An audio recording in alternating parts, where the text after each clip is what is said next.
So I've been investing £50 every single day into the S&P 500 for the last 12 weeks. And this is another update video. In this video, we're not going to take a look at all of the recordings that I've had over the last 12 weeks, but we're just going to take a look at the numbers, take a look at the performance, and just generally talk about the market.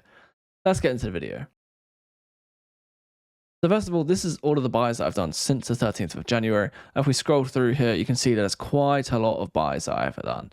So I've been buying every single day. There's a few days that I forgot and then I would just buy double the next day. But as you can see, I've been buying quite a lot into the market. So in the overview, if we go to the max, we can see that I'm down 30.4% as a rate of return, or I'm down £465. So I've invested £3,050. So it's 12 weeks plus one singular day. It says my rate of return is down 30%, but I'm actually down around about 18% if we do the maths. But that's not great. Obviously, the market has been coming down, but I've been buying every single day. I don't necessarily buy at the best price. I just buy at random times during the day. Really, it's just when I remember to do it. It can be at 9 a.m. It can be at 4:30 just as the market closes, or it could be just at like 1 o'clock when I'm eating my lunch. It's not necessarily set at the exact same day. Sometimes I try and time it, but that is kind of hard when you're relying on the market in the morning, maybe the market when the US market opens, or towards the end of the day. You don't really know what's going to happen. So I just sort of buy whenever I feel like it during the day. As you can see, my goal here is set at 5k. That is 100 days of investing, £50 per day, but obviously that accounts for making zero gains. Obviously, I'm down 18% roughly, so I'm only 51.69% through my goal, but obviously I will get there eventually. I just might need to invest more than 100 days to get to that £5,000, or I'll just continue going anyway, and we'll see how long it takes me to get to £5,000. So if we take a look at the graphs over the last 3 months, again, that's the same as the maximum. If we take a look over the last month, I'm down 13.1%, or down £307. In the last week, I'm actually down 8.8%, down £239. So that makes up more than 50% of the loss that I've had in the portfolio, or in this pie, in this last week, which is kind of ridiculous. And then today, I'm down £60, or down 2.3%. So I'm actually recording this on Black Monday, on Monday the 7th of April. And we've seen quite a big drop off as the market opened. And you can see here that the market did recover a little bit throughout the day. Now, if we take a look at the holdings, we'll see here that it says I'm down 15.27%. I think that accounts for the total return. Is that the total return? I apologize. I did 18%, which was 465 over 2584. Well, obviously, it's 465 over £3,050. So yeah, my total return is 15.27%, which isn't as bad as the 30% rate of return. Obviously, the rate of return is a bit skewed because I'm investing every single day, so it probably gets a little bit confused because I'm investing every single day, so it's calculating the return of every single day. But let's go into the position just to see how it's actually been doing.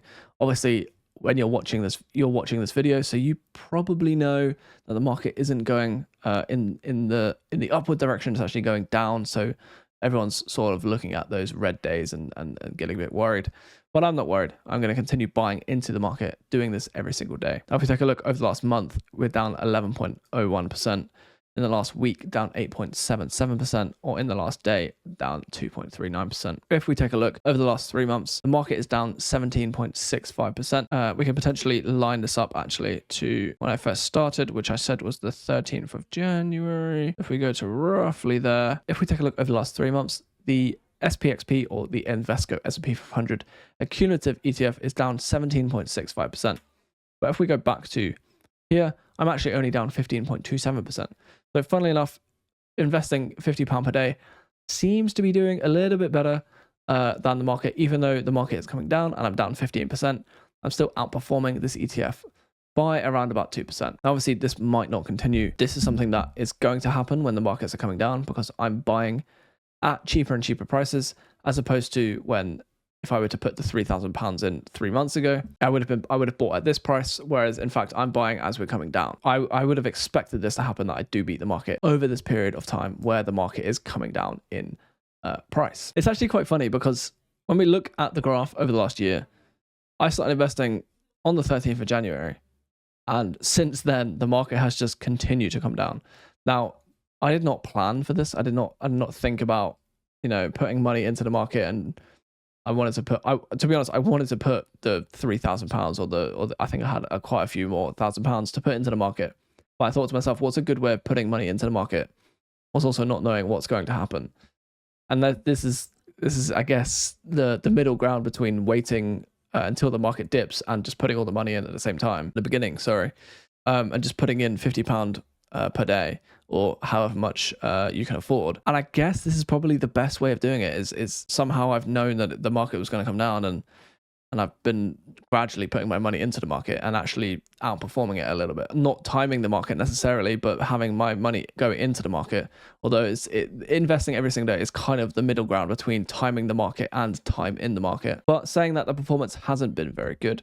Now, I am going to continue putting £50 per day into the market because I think it's fun. And I do think that with the uncertainty in the market and not knowing when the bottom is going to be, putting £50 per day in is a good way of sort of getting your way around that. I will be putting more money into the market in other ways. So I will be investing in other types of ETFs or just in different S&P 500 ETF or a different position. This is just a different way of tracking it in this pie. I will also be investing in individual companies like Google, for example, but I'm not going to show that in this video. You can watch that on my latest update video. Funnily enough, midway through February, I also invested around about £3,000 into different tech ETFs, and that has also not been doing very well. If we take a look here, over the last 3 months, I'm down £609, or down 21.6% is the rate of return. The rate of return isn't actually the rate of return, or it's the rate of return, not the actual return, the percentage return. If we take a look at the holdings, they're down anywhere between 18 and 22% split between these 4 different ETFs. I'm going to do a video more in depth into these different ETFs and do sort of like a video like the £50 per day video where I do an update on this pie. But this is just a brief intro to that. I was planning on doing these types of videos back in February or in March. Obviously, I've taken a little bit of a break from making these types of videos. That is the video. It's short and sweet update into the £50 per day update series, but I will be doing a more in-depth going into individual days or individual weeks just to sort of analyze what's really been going on. I do have recordings for every single day. I do record me doing that £50 per day investing. So maybe I'll make something out of it. If you enjoyed the video, give the video a thumbs up. Any suggestions on improvements to the video content or ideas for content going forward, then please leave me a comment below and I will give you a reply. Thank you.